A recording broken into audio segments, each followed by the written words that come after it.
Could each of you describe a meaningful retail experience that you've had as a consumer and at your own store or perhaps some other? And then how did you take that aha moment and apply it to your own brand?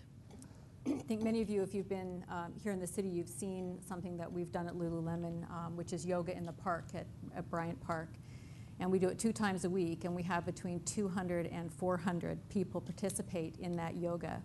And it's free to whoever participates. Most people think that's about us at Lululemon. What it's actually about is our ambassadors. When we come into a city, we find the best spinning instructors, best yoga instructors, best Pilates instructors, and we work with them. And part of our being really tied into communities is about having those ambassadors be part of our business and us being part of theirs. So the reason that we do those events is to help them build their client base and to drive their business model, which then ultimately drives ours. And I think that when, as a retailer, you really have to look at who your guest is and what makes that guest's business model work. In our case, it's both the instructors and the guests that come into our stores. So it's good business for us to create good business for them, and that's why we do those events. And that is our big aha moment about you have to care about the health of the whole chain. I grew up in Boston, where Filing's Basement was, Mecca. And a couple of times a year, my mother would put me and my 3 sisters into the car. We'd go to Filing's Basement. She'd make us put leotards on before we went because, of course, there were no dressing rooms, and there would be hundreds and hundreds of women outside the door, all of them ecstatically awaiting the store opening.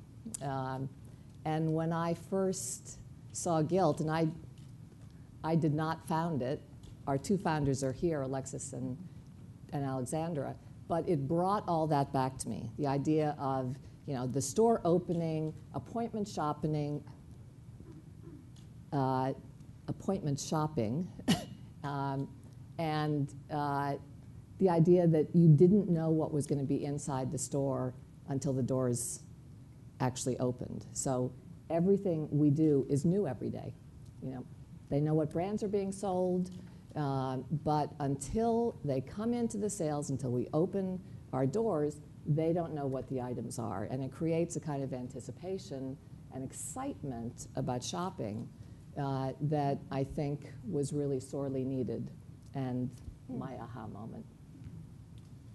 Yeah, as we continue this discussion, I think there will be a lot of things, especially as this is about innovation, about new technologies that actually create a better experience.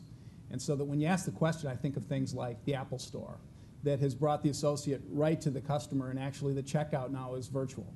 And I think of things like, and this is a different kind of retail experience, but a business like Netflix, where they're able to serve up through the collaborative filtering, the software that they've developed, that they're able to serve up other titles based on what you've used in the past that makes it very easy to find. There's a lot of self-checkout. There's things. So it really comes down to ease. How do you make it easy for customers? Interesting, yesterday I came in and had a number of things that I needed to do, and I went to about 4 or 5 very high-end Fifth Avenue stores.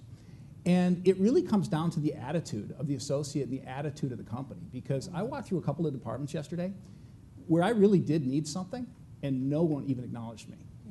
And then went into another store, I'm not mentioning any names, went into another store and was not even considering something, and happened to have this young woman who just absolutely engaged in a conversation, asked a few questions about me, and rang up an $800 sale. And so I think that there will always be innovation and new technologies, but it really comes back to how does a retail brand create an experience that's very easy for customers and that the interaction takes place with people that care.